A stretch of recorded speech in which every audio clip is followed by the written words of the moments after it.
Welcome to Journey Church. It's great to have you with us. My name is Jamie. I'm one of the pastors here. We last week embarked on a brand new season, and we've called this the One Another series. And so, continuing in Ephesians 5, I'm going to read to you a passage that kind of fuses music and fathers. So, I know we've still got folks coming in. Raise your hand if you got seats next to you, and put your fingers up. If this will just help us as we're coming in. How many seats you got next to you? Yeah, there you go. That's good. Is there anybody single looking for someone? If you are, just raise your hand up really high and wave it, and I'll see if I can make some connections. I love it. I'm working. Hold on. I'm looking. All right, single people, gather afterwards. You see? Hey, I did this one time at Journey and then wound up doing a wedding, so what's up? Addie, put your hand down, sweetheart. Oh, you were saying there's 3 seats. Okay, thank you, baby. My heart. Now I don't get a Father's Day present? Man. That's... Oh, gosh, I got to get my breath. Hold on. Hey, let's do this real quick. Dads, would you stand up? Dads, stand up. Come on. Dads. Way to go, dads. Thank you, fathers. We acknowledge you. Ephesians chapter 5. And I'm going to begin reading here in verse 19. Be filled with the Spirit, speaking to one another with psalms, hymns, and songs from the Spirit. Sing and make music to the Lord. So we're getting this instruction from a guy named Paul, who's writing to a church in Ephesus, and he is saying to this church, hey, when it comes to relating to one another, there's an important way you can relate. And the way you relate is by actually feeling emotion. See, that's the thing about the Psalms that we sometimes miss. I'm going to read Psalm 6 in just a minute, and I just want to say this. Sometimes when we read, we read for a devotional thought, and we're reading for the mind. But I want to have a conversation about the heart. Before we do, let's go to Psalms like maybe some of us might do those of you, have you ever had the thing where you're driving and you're meant to turn left, but you turn right because most of the time you turn right? Like your memory is just, that's ingrained to go that way. Sometimes when we go to the Bible, I think we go that way. Like, I need a devotional thought. I need kind of something to guide me through the day. Let's read Psalm 6 that way. Just look and see if there's maybe a truth that might engage our intellect and see if it might just be helpful. Psalm 6. O Lord, do not rebuke me in your anger or discipline me in your wrath. Be merciful to me, Lord, for I am faint. O Lord, heal me, for my bones are in agony. My soul is in anguish. How long, O Lord, how long? Turn, O Lord, and deliver me. Save me because of your unfailing love. No one remembers you when he is dead. Who praises you from the grave? I am worn out from groaning. All night long I flood my bed with weeping and drench my couch with tears. My eyes grow weak with sorrow. They fail because of all my foes. Away from me, all you who do evil, and the Lord has heard my weeping. The Lord has heard my cry for mercy. The Lord accepts my prayer. All my enemies will be ashamed and dismayed. They will turn back in sudden disgrace. If you're in the habit of maybe getting up in the morning and kind of getting ready for the day, and you go, man, I just want to open my Bible. I want to just kind of have a thought, something that reminds me of the goodness of God, something that kind of helps me, in the way I live and the way I interact with people. You might read Psalm 6 and go, yeah, okay, it sounds like a guy who's maybe dealing with some stuff, and one of my takeaways is that God answers prayer. That's good. It's a good reminder for me today. God answers prayer, so maybe I'll ask God for what I need. And is there benefit in that? Sure, absolutely. But I think we're actually missing so much more. And it's one of the things is, for those of you a few weeks ago, in our conversation with Ron, a guest we had in, is and I've been saying this, I hope for the next 6 months in particular, if there's kind of a theme for the next 6 months, in your faith, would you get curious? Sometimes this gets stale and old, and we neglect the words of God because it just feels like they bounce off our eyes. like, well, I've read that before. It's too familiar. It's just vain repetition for me. I think the reason for that is we just aren't putting quite enough work into it. We're not seeing that there's a treasure hunt here. You have to be a detective. You have to detect. You have to find the clues. You go in to different books different ways. And what I mean by that is, actually, you're meant to read parts of the Bible differently. And the Psalms is a great example. The Psalms is an iTunes playlist. It is a compilation of songs over the span of 1,400 years. Some of us are like my kids are like, man, until I listen to old school music, from when? Like from 87. That's old school. We sometimes think about our music and our music selections spanning the decades. This was 1,400 years of collected songs. Now, here's the other thing. Sometimes you look and you're like, it doesn't look like a song to me. Like, I don't see verse, chorus, verse, and where's the bridge? You read it and you go, this doesn't look like it's in a song format. Maybe poetic, but I'm not seeing the song. But even that is... Remember when our conversation with Ron? It's because we look through a certain cultural lens. Did you know that the verse, the reason? Do you know the reason why songs are 3.5 minutes long? Do you know where verse, chorus, verse came from? It didn't come from some artistic person who thought this was the best way to structure a song. It came from a piece of machinery. The reason we listen to songs right now, for the last 100 years generally, 3.5 minutes. Verse, chorus, verse, is because in 1896, when they figured out how to record and mass produce music, they had these things called piano rolls. And they figured out if they could punch these holes that this piano player could read this and play back a song. But the machine could only handle 3.5 minutes worth. And not many people had music that was 3.5 minutes long.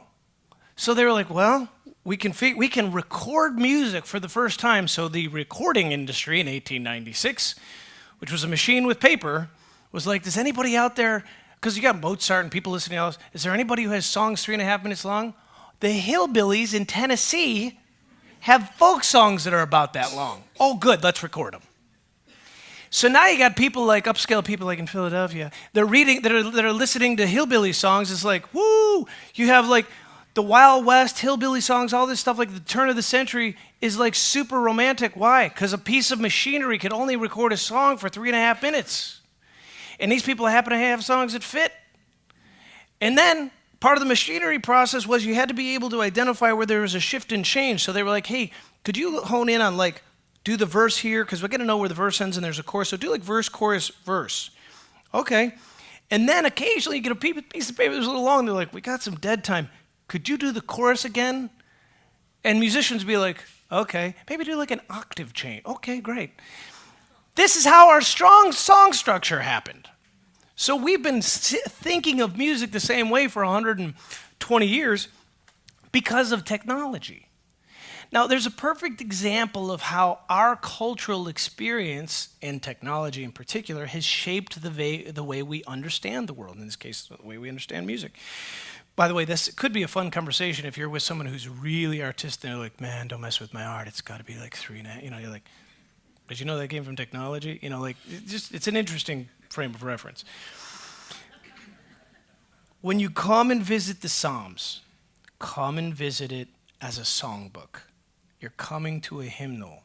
You're coming to something that is meant to be sung. Or at the very least, one of the best ways, if you go, okay, I'm not like a musical person, so I can't like hum my own tune or whatever else, read them out loud. Because even when you read them out loud, you can begin to feel some of how they sing. Now, granted, they're not in their ancient Hebrew, which would really give it that resonance, but you can still feel some of the poetry that's wrapped in the Psalms. The Psalms are meant to be read and meant to be understood through the power of emotion. So when you engage the Psalms, you engage with your heart, not your head. It's not that your head can't come along for the ride, but try engaging with your heart first.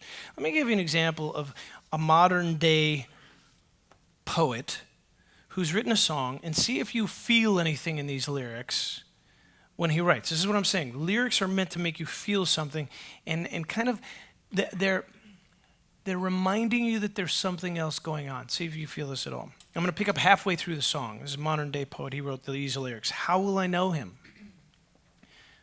When I look into my Father's eyes.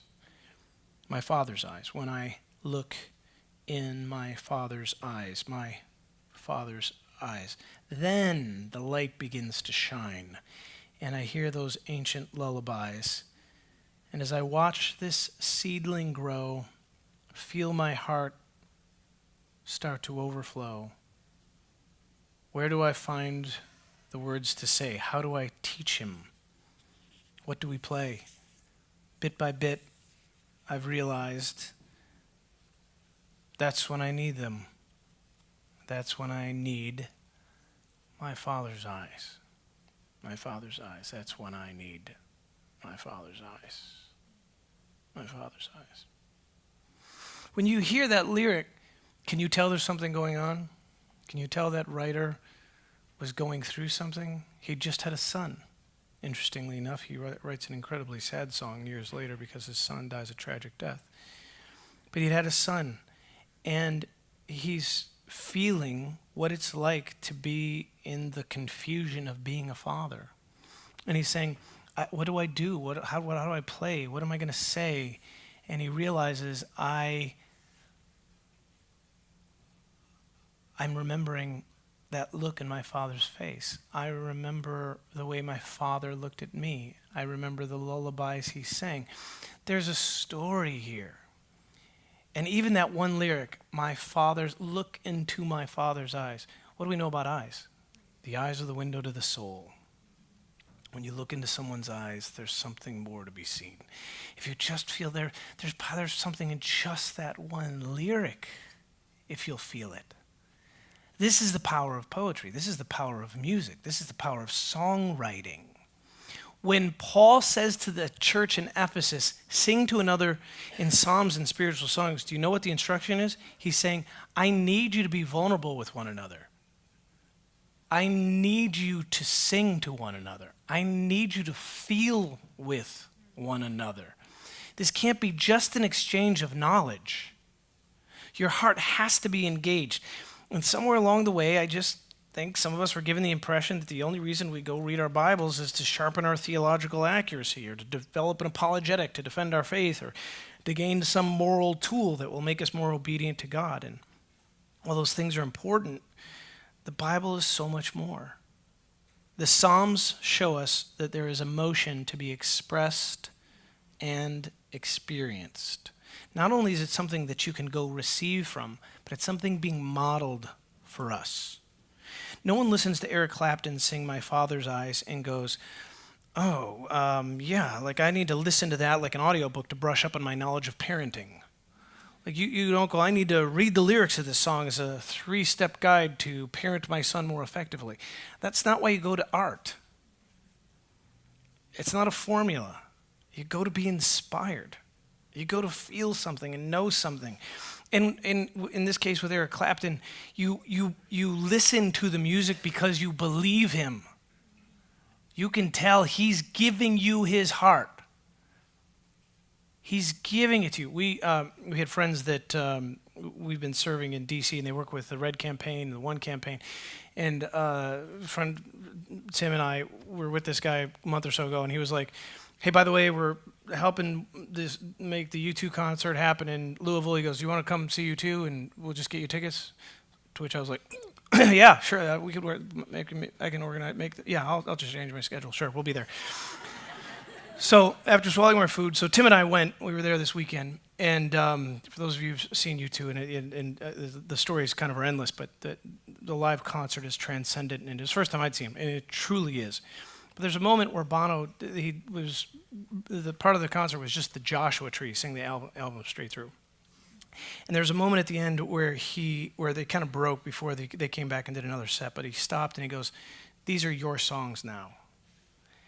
And it was this beautiful moment it was just such a beautiful, it was like this nurturing, parenting, poet moment to go, we wrote these songs from a deep place, but over the last 30 years, we've heard the stories. He said, some of these songs you're more familiar with than we are. And these are your songs now. It was this open hand, and I just thought, oh, just a beautiful. What if we could hold our art? What if we could hold our families? What if we could hold our faith? What if we could hold our church with that kind of open-handedness? And be like, world, this is your family now. This is your church now. God, this is yours. It was just this beautiful, there was a modeling as a poet, and with Bono, a prophet, speaking out to a people saying, hear this. It was, hear, O America. I mean, and there's that beautiful energy, and it comes with the credibility of someone who is vulnerable enough to feel and let us feel what he felt. This is how we have to enter the Psalms, recognize that we're to enter with the heart. If you go, yeah, but I really want a proverb, go to the next book, and you can get a proverb. But when you go to Psalms, open up the Psalms and feel. Here's a great way to summarize what I'm trying to say. The Psalms appeal to the subtleties of life that are more easily expressed than explained. And sometimes people ask us questions we're not really sure how to answer. You go, hey, why is that? Or I don't understand. And you might go, I don't know. And you can't, the words aren't coming. They're not coming from your mind. But sometimes if you tell a story, or sometimes the act of writing, or sometimes acting something out, you express yourself in a totally different way. I have twin 21-year-old sons, and one of them, Tyler's in Haiti right now, serving with our church. And when they quit football and started doing music, I remember Tyler saying several times, people would ask him about music, and he goes, well, music is a way to express how I feel. And Tyler's very analytical. He's very in his head. He's very measured about what's happening. And I realized, wait, this is one of the easiest ways for him actually to connect with his heart. He needs music as a form of expression, because as a mathematician, analyst, or athlete, it doesn't come out the same way. Music, it was a venue for him. And the takeaway here is not that everybody has to be involved in music, but the takeaway is we must look for a way to have expression. And we must recognize that expression is all around us. Let's go through, before I transition a little bit I want to tell you a little bit about David and how I think he's a model in particular for men. Let's go through Psalm 6 one more time. Let's read it a little bit differently, and this time let's go visit with our heart, and let's see if there's more going on. O Lord, go with a curiosity now. O Lord, do not rebuke me in your anger or discipline me in your wrath. But be merciful to me, Lord, for I am faint. O Lord, heal me, for my bones are in agony. My soul is in anguish. How long, O Lord? How long? Now just pause right there for just a second. Does that not make you curious? What's he worried about being rebuked for? What's the discipline? What did he do? There's some form of confession happening here. And then he's speaking about the anguish of his soul. Look, it's Father's Day. For some of you, you're not a father and you long to be. How many of you, this is your prayer? How long, O Lord, must I wait? And for you, maybe the how long is, how long must I wait for, I'm searching for your will in my vocation. How long do I have to be in this job? How long do I have to be in this broken relationship? How long do I have to wait for someone to acknowledge that my art has meaning? How long, oh Lord? Can you begin to find yourself in the story? Can you begin to feel what this person is saying? Turn, O Lord, and deliver me. Save me because of your unfailing love. Are you struck by his boldness in the moment? Do you listen to the way he's talking to God? And he's not done. He's flipping. Listen, he's kind of negotiating with God. First he says, how long? Then he's like, God, turn, deliver me. Look, no one remembers me when he's dead. Who praises you from the grave? He's basically saying, God, it's not a good idea to keep waiting. If I'm dead, this doesn't matter. There's an honesty in this. There's an honesty in this lyric. I'm worn out from groaning. All night long I flood my bed with weeping and drench my couch with tears. My eyes grow weak with sorrow. They fail because of all my foes. Do you know that time when you've cried till your eyes were swollen and stinging? You can feel the sorrow on what he's talking about. Can you empathize with him and see yourself in this story? And now something happens in verses 7 to 8. I wish we had the melody line for this. I wish we understood the music. I wish we could hear it, because something would change. Musicians, you would understand this. There was a massive beat change. There's a turn in the story. There's a turn in the song.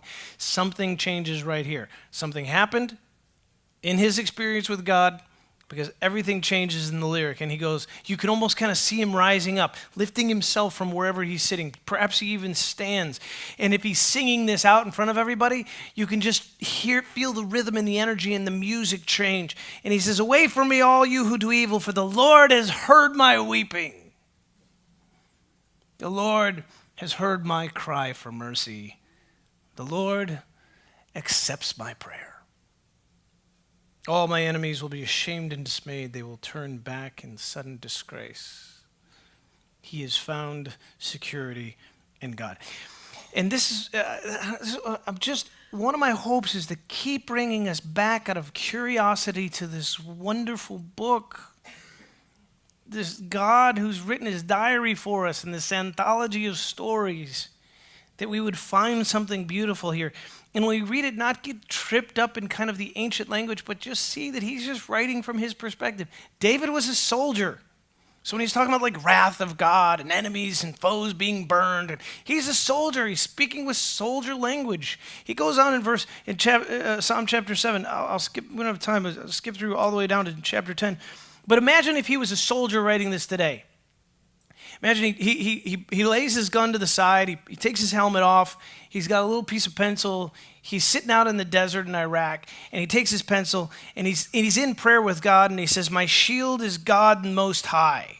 If he's writing today, he's going, my Humvee is God Most High, who saves the upright in heart. God is a righteous judge, a God who expresses his wrath every day. If he does not relent, he will fully load a magazine into his M4.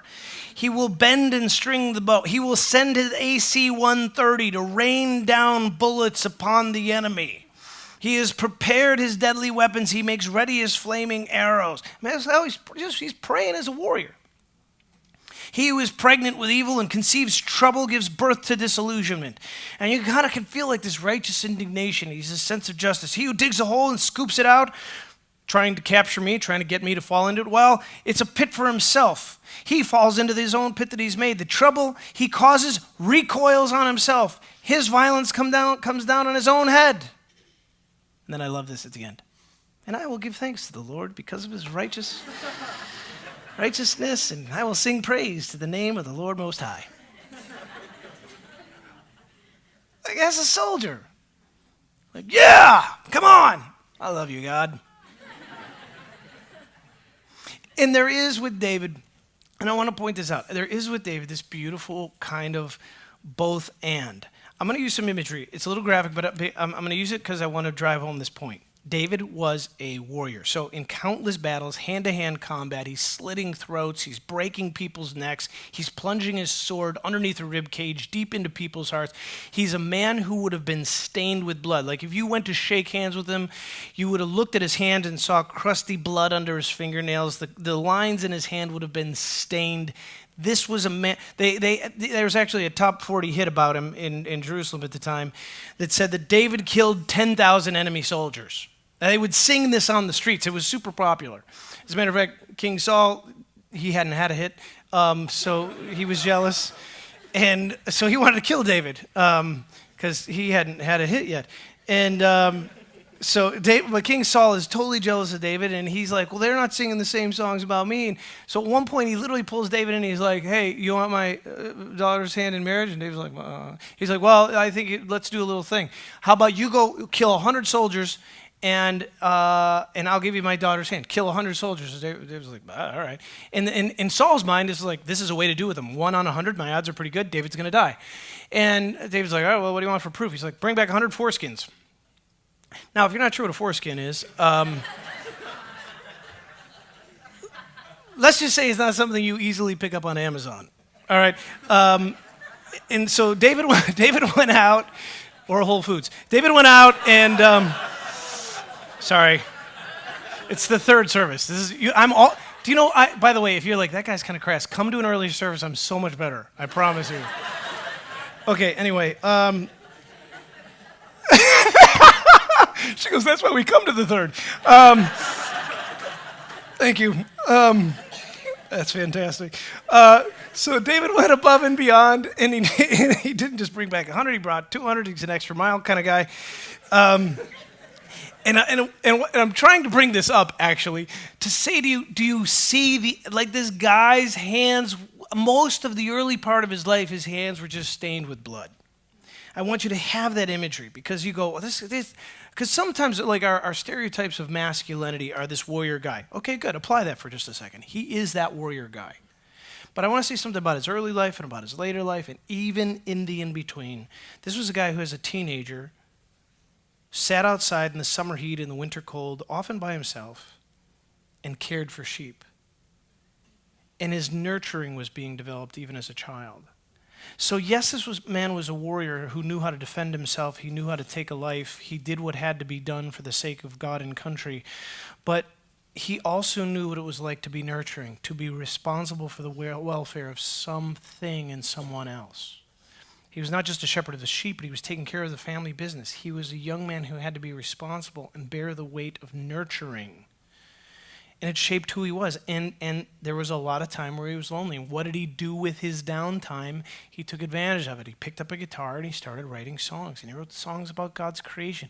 He wrote songs about what was real to him. He looked around at the clouds in the sky, and he laid in the middle of the night and looked at the stars, and he wrote about them. And he expressed what was going on inside. And I think arguably one of the things you find out about David, with a few exceptions in his life, he's a man who was fully present to the moment. He felt it. He was determined to feel. He felt the pain and he felt the joy. And over and over again you see, again, there are exceptions to the rule, but most of the time you see his actions correspond with his writing. He's a man who is aware of his emotions. He's not distracted, he hasn't suppressed, he's not disassociative. And when it says that David is a man after God's own heart, I think sometimes we're like, oh, I guess that means that David was just always kind and compassionate. I actually think we're missing the point. When it says David was a man after God's own heart, I think it was that David was fully aware of his emotions. And what I mean by that is, we know we've had these recent conversations about God, but that God is fully present to himself. God is fully aware. God simply is. And when it says David was like him, David was a man who understood what it meant to be, not just do. There was this deep intimacy in the rhythms of his life with God. He found confidence in who God was and who God is. And you see with that, this wonderful example for us, I think in particular, an incredible portrait of masculinity. Not just the warrior, but the nurturer. Not just the man who is smart, not just the man who is brave, but the man who is kind and the man who felt. The man who understood his emotions. The man who picked up a guitar and sang praise music. So to me, the blood that I keep identifying, the blood represents David's courage and confidence. His songwriting, the ink, represents his vulnerability and sensitivity. So here's a man whose really his hands were stained with both blood and ink. Both. He understood how to access both parts of being human, in particular being a man. And so men, let me ask you a question. What does it look like for you to be courageous? And what does it look like for you to be vulnerable? Again, this is cultural context. The answer is, it might be for some of you, but the answer may not be to go join the military, and the answer may not be to pick up a guitar.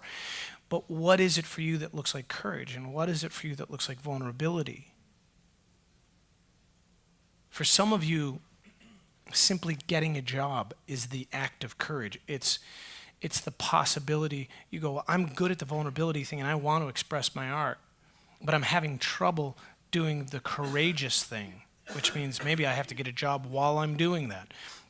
Courage may be getting on a stage on the other side of it and actually risking your art for the very first time. I remember the moment when at the first book I wrote, Love Well, I remember I printed out the manuscript, and and then I was going to send it digitally, and I remember like getting ready to hit the send button, and it was the final edit, and all the insecurities of being a writer, and all those of you who whatever your form of art is, that first thing, and I'm like, oh, can I just jump out of an airplane instead? Like, I mean, something else has to be easier than sending this in. The risk of letting your heart be exposed in your art, whatever your art form is. And by the way, your art form may be what you do in banking. Your art form may be who you are as a parent. Your art's on display every time you take your kid to the grocery store. And you're like, oh, I hope nobody's there to watch my art. But the courage is to take your kid in public. And for some of you, it's funny because we kind of think about our own inadequacies.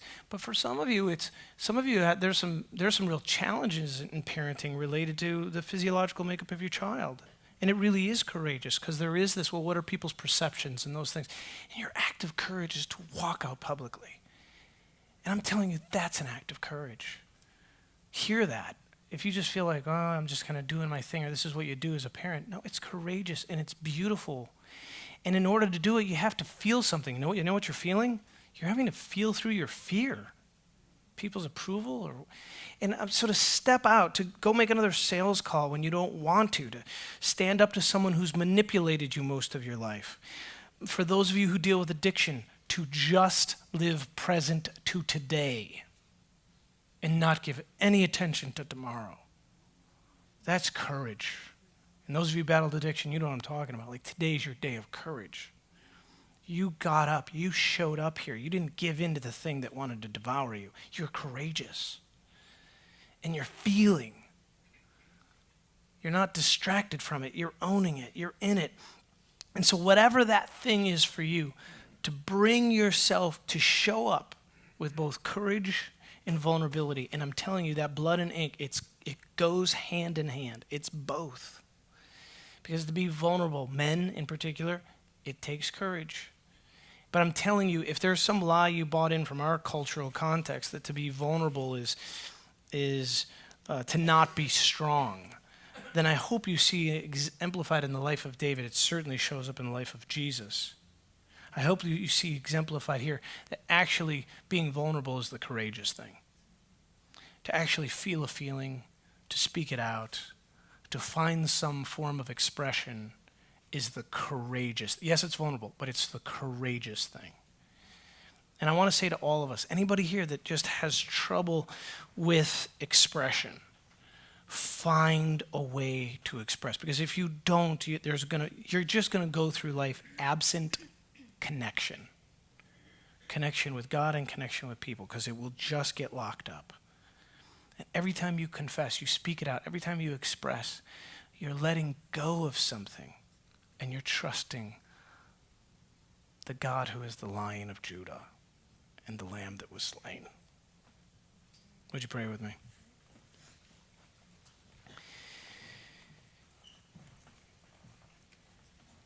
Before I pray, would you take a posture of reflection, close your eyes, stare at the floor, whatever that is for you, just a place of focus for a minute?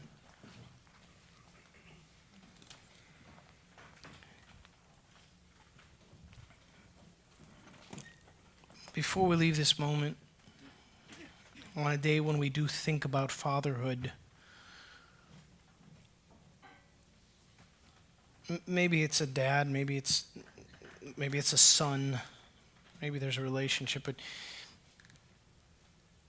is there someone in your life, is there a name that God brings to your heart with which you need to show up in courage and vulnerability?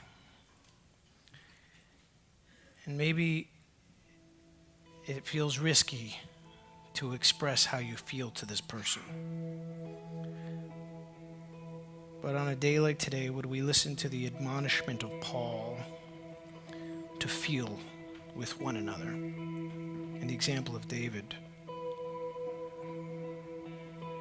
And regardless of whether the other person understands it, accepts it, acknowledges it, would you just do it for you?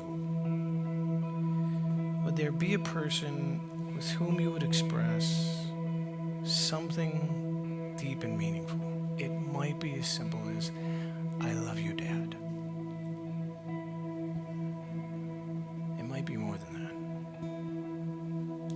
But if the Lord lays a name on your heart, would you listen to that? And might that be an action step forward? A place of obedience from this space out into the 10,000 minutes that follow this week. Father, I know for some that word is a hard word. Would you redeem that word in their lives? Would they know that you are good?